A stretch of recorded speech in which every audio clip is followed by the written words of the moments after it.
Allahu Allah Allah.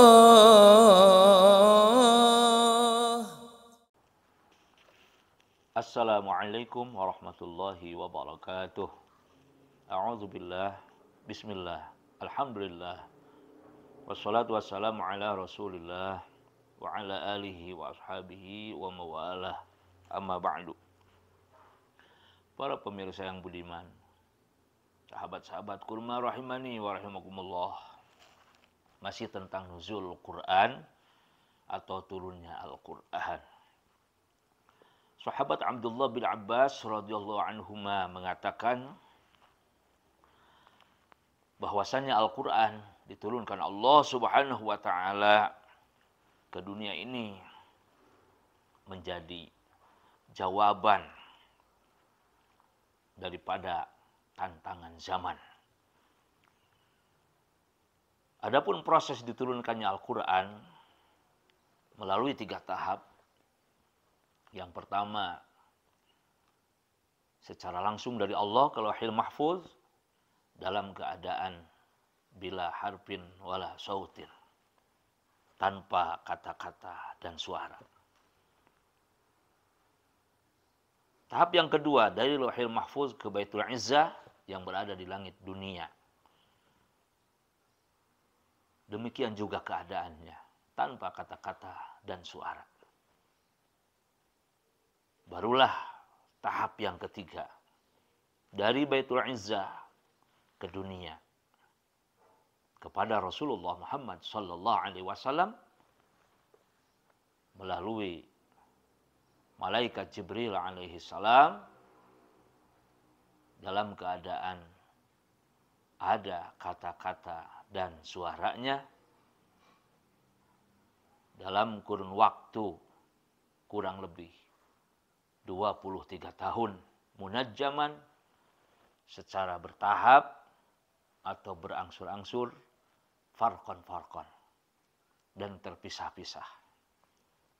Para pemirsa yang budiman, adapun hikmah di balik proses diturunkannya Al-Quran seperti itu adalah pertama, agar Allah Subhanahu wa taala lebih menguatkan serta meneguhkan hati baginda Rasulullah Muhammad sallallahu alaihi wasallam. Yang kedua, agar menjadi ibrah, pelajaran bagi kita umat Islam, bahwasanya untuk belajar Al-Quran itu tidak bisa dalam waktu yang sebentar. Dituntut kesabaran kita. Dari mulai bagaimana kita belajar qiraah atau tilawah, yaitu membacanya dengan baik dan benar. Dari sisi tajwid dan makharijul hurufnya. Apalagi bagi siapa saja yang menginginkan memperdalam makna-maknanya ayat-ayat suci Al-Quran tersebut. Harus benar-benar terlebih dahulu menguasai ilmunya. Jangan sampai sembarangan menerjemahkan dan menyampaikan makna dari ayat-ayat Al-Quranul Karim tersebut, apalagi mentafsirkannya. Ingat, Rasulullah Muhammad sallallahu alaihi wasallam dalam sebuah hadisnya yang sahih diriwayatkan oleh Al-Imam Al-Bukhari dan Imam Muslim. Man fassara al-Qur'ana bi ra'yihi falyatabawwa maq'adahu minan nar. Beliau bersabda, barang siapa yang mentafsirkan Al-Quran dengan semau akalnya, dengan semau pikirannya, maka dia mempersiapkan tempatnya di dalam neraka. Na'udzubillah. Summa na'udzubillah min dzalik. Para pemirsa yang budiman, jadi kita harus sangat ekstra hati-hati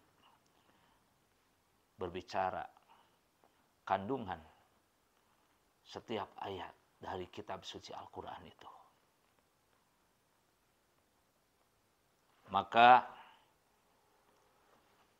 yang lebih baik adalah kita merujuk kepada tafsir-tafsir karya tulis para ulama yang sudah diakui kredibilitas dan kapabilitasnya, yang sudah diakui oleh ulama dan umat di seluruh dunia, bahwa memang beliau-beliau itu adalah pakarnya di dalam ilmu tafsir.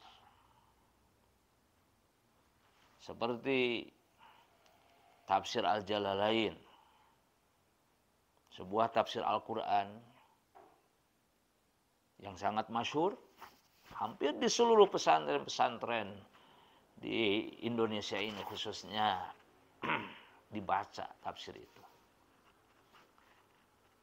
Yang mana tafsir itu ditulis oleh dua ulama besar, yaitu Al-Imam Jalaluddin Abdurrahman As-Suyuti dan Al-Imam Jalaluddin Al-Mahalli rahimahumallahu ta'ala wa nafa'ana Allah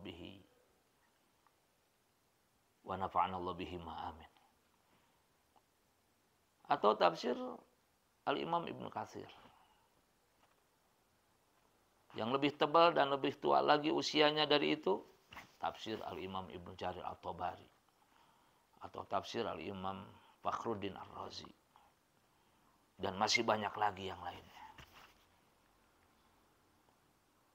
Untuk alternatif yang paling dekat masanya dengan masa kita saat ini, di antaranya tafsir karya tulis salah seorang ulama besar kebanggaan Nusantara, Al-Alim Al-Allamah Syekh Muhammad Nawawi Al-Bantani rahimahullah ta'ala,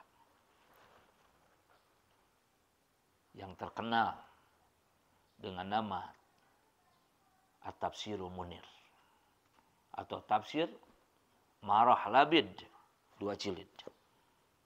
Silahkan. Itu layak menjadi marje atau manqul anhu, artinya referensi dan rujukan bagi siapa saja yang ingin mendalami terjemah serta tafsir ayat-ayat kitab suci Al-Quranul Karim. Para pemirsa yang budiman, sahabat-sahabat kurma rahimani wa rahimakumullah, ada polemik yang terjadi sejak abad pertama Hijriyah atau abad ke-7 Masehi yang berlanjut hingga saat ini dan sepertinya akan terus hingga hari kiamat, di mana kontroversi atau berbeda pendapat antara yang mengatakan bahwa Quran itu qadim, terdahulu, dan bukan makhluk karena itu kalamullah, dan yang mengatakan bahwa Quran itu hadis, artinya baru, berarti Quran itu makhluk. Mana yang benar? Saya ingatkan kepada diri saya sendiri khususnya dan para pemirsa pada umumnya, etika terbaik bagi kita mensikapi adanya ikhtilaf, perbedaan pendapat di kalangan para ulama, adalah suatu kaidah, jam'ul qaulaini aula min ilqa'i ahadihima. Menggabungkan, menghimpun dua pendapat atau lebih yang berbeda, itu lebih utama daripada kita membuang salah satunya. Karena kita menyadari kita bukan apa-apa, kita tidak bisa apa-apa. Kemampuan dan pengetahuan kita amat sangat terbatas. Oleh sebab itu, umat ini hendaknya jangan sampai terprovokasi dengan adanya ikhtilaf, dengan adanya perbedaan pendapat di kalangan para ulama. Karena itu sejatinya akan selalu ada selama bumi ini berputar, selama kehidupan dunia ini masih ada. Bukannya Allah tidak mampu atau tidak kuasa untuk menjadikan ulama dan umatnya ini satu suara. Tetapi Allah tidak berkehendak demikian. Allah amat sangat mampu dan berkuasa untuk menjadikan itu.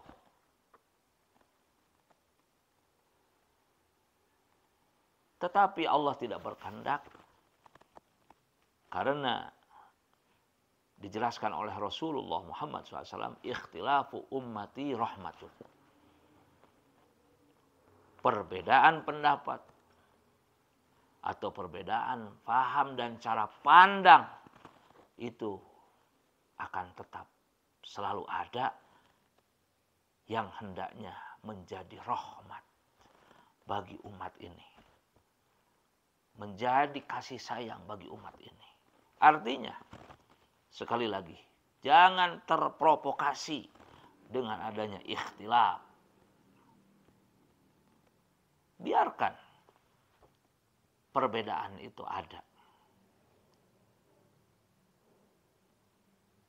Bahkan lebih baik apabila ikhtilaf itu, perbedaan itu dijadikan perbedaan variatif, bukan perbedaan kontradiktif. Ibarat sebuah taman. Apabila diisi oleh bunga-bunga yang hanya satu jenis, satu warna, taman itu indah. Tetapi apabila bunga-bunganya berbeda jenis, bermacam-macam warna, tentu akan terlihat lebih indah lagi. Begitupun Islam ini. Ulama dan umatnya tetap bersatu dalam perbedaannya. Tidak lantas mereka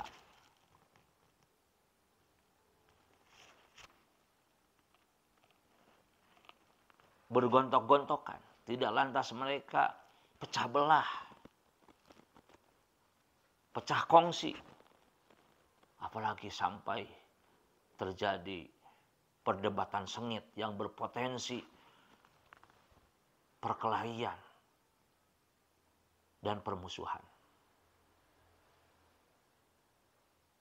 Itu tentu tidak akan menguntungkan, bahkan merugikan bagi kita semua. Marilah kita saling menghormati dan saling menghargai adanya perbedaan di antara kita.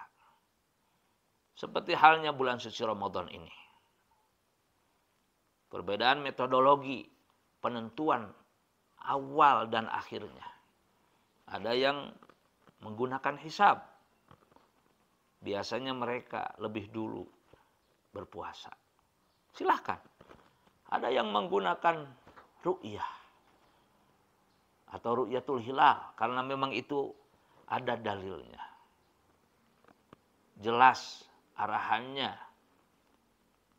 Silahkan juga masing-masing memiliki dalil yang bisa dipertanggungjawabkan. Tidak usah kita menjadi risih dan rusuh, bingung. Jalani apa adanya.